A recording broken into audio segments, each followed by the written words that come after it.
Hi everyone, welcome back to the channel. If you're new here, my name's Paula, and on this channel we break down what's actually happening in the markets. Not the hype, not the headlines in isolation, but how macro events, liquidity and global risk really filter through into price, especially in crypto.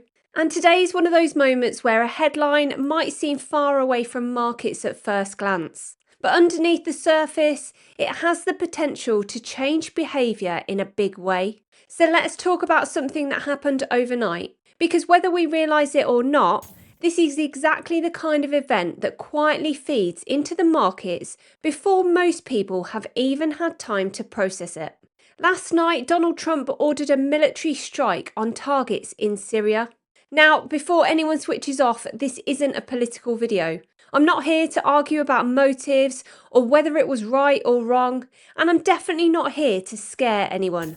What I want to do is something far more practical, which is explain how events like this actually feed into markets, because the way markets react is very different from the way people react. Markets don't move based on emotion. They don't react to headlines the way social media does. They react to uncertainty, to risk, and to how much clarity there is about what might happen next. And those reactions don't always show up immediately in price. When something like this happens, people usually expect one of two extremes. Either markets collapse straight away, or nothing happens at all, and everybody assumes it didn't really matter. In reality, it's rarely that clean. Most of the time, markets don't snap, they tighten. It's more like a coiled spring, where tension starts to build underneath the surface, and when that happens, behaviour begins to change, even if price itself hasn't fallen apart yet. That's why markets can feel heavy, awkward, or indecisive after events like this, rather than outright bearish. One of the most important things to understand is that markets don't move because of bombs. They move because of what those bombs might lead to. Traders and institutions aren't reacting to what already happened. They're reacting to escalation risk, spillover risk, and the uncertainty around what comes next. That's what's being priced in. And when uncertainty increases, behaviour changes across the board. Not always in dramatic ways, often in subtle ones. If we slow this right down, a strike in Syria on its own doesn't suddenly break the global economy. Syria isn't a major global trade hub. It isn't a huge oil producer, and it isn't directly tied to Western stock markets. So the question becomes, why does it matter at all? It matters because of where it sits geopolitically. Syria exists in one of the most sensitive regions in the world, where allies overlap, proxy conflicts exist, and escalation paths aren't always obvious. And markets hate one thing more than bad news. They hate not knowing. When uncertainty rises, traders don't sit there asking whether something is bullish or bearish. What they really ask is whether they should be carrying the same amount of risk as they were yesterday. And when enough people start asking that question at the same time, you don't always see a crash, but you do see hesitation. You see rallies that struggle to follow through, breakouts that fail, sudden wicks, and price action that feels messy and uncomfortable. If you've been looking at the charts recently and thinking that everything feels unusually heavy, this is where oil comes into the picture, because oil is often the bridge between geopolitics and markets. Whenever there's military action in the Middle East, oil traders pay attention, not because supply has vanished overnight, but because the risk of disruption has increased. Even the possibility of escalation is sometimes enough to keep oil prices elevated. And oil matters far more than most people realise, because it feeds into transport, logistics and supply chains, and those feed directly into inflation. That's how something that starts as a military headline quietly becomes a macro problem. The important thing here is that oil doesn't need to spike aggressively to cause issues. It just needs to stay elevated for longer than markets expect. Right now, markets are positioned around the idea that inflation is cooling and that the central banks will eventually have room to cut rates without causing another inflation wave. Energy prices complicate that story.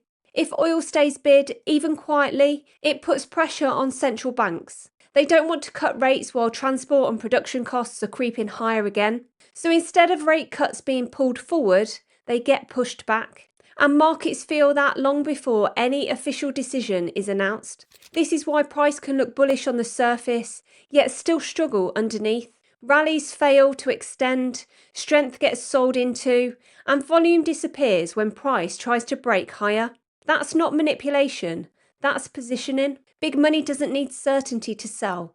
It needs doubt. When you connect this to liquidity, everything starts to make sense. Liquidity is the oxygen of markets. And when rates stay higher for longer, liquidity tightens. When liquidity tightens, leverage becomes more expensive. And when leverage is reduced, risk assets start to feel heavy. Crypto feels this faster than almost anything else. Not because it's weak, but because it's sensitive to changes in risk appetite. It reacts first. That's why crypto often moves before traditional markets. It's not predicting the future, it's responding to conditions. This is also why you can't just look at price and assume nothing matters if it hasn't dumped yet. Markets don't always move vertically. Sometimes they grind, sometimes they stall, and those are often the most dangerous environments for retail traders because boredom leads to overtrading. Markets aren't voting machines, they're weighing machines, constantly adjusting to risk, and events like this quietly shift that balance. If you zoom out even further, the real question isn't Syria itself. The real question is whether we're moving into a period of increased global instability. Because when instability rises, volatility becomes normal. Not clean, trending markets, but messy ranges, fake moves, and stop hunts. And that's why many traders feel chopped up right now. Not because they're bad at trading, but because conditions have changed. This also affects people who don't trade at all. If oil prices rise, fuel costs rise. If fuel costs rise, transport costs rise, and all that feeds into the cost of living. And that's why inflation can feel sticky even when the data says it's cooling. And markets tend to sense that long before it shows up in everyday conversations. This is why price can struggle to break higher even when the narrative sounds bullish. Rates can be expected to fall, inflation can be improving, adoption can be growing, and prices can still stall. Because markets aren't just pricing today, they're pricing risk to the outlook. This isn't a doom video, and it isn't a prediction, it's awareness. Events like this increase uncertainty. Uncertainty increases volatility, and volatility punishes emotional decision making. That's it. If there's no escalation from here, markets will move on. Oil will stabilise, risk appetite will return, and crypto will do what crypto always does. But if uncertainty lingers, if tensions rise, or if oil keeps pushing higher, then patience becomes everything. This is where long-term traders separate themselves from everyone else. They don't chase every candle. They don't need to be right every day. And they don't let headlines dictate their bias. They manage risk, they stay flexible, and they wait. Because you don't make money in markets by predicting the future. You make money by reacting better than everyone else. Those questions matter far more.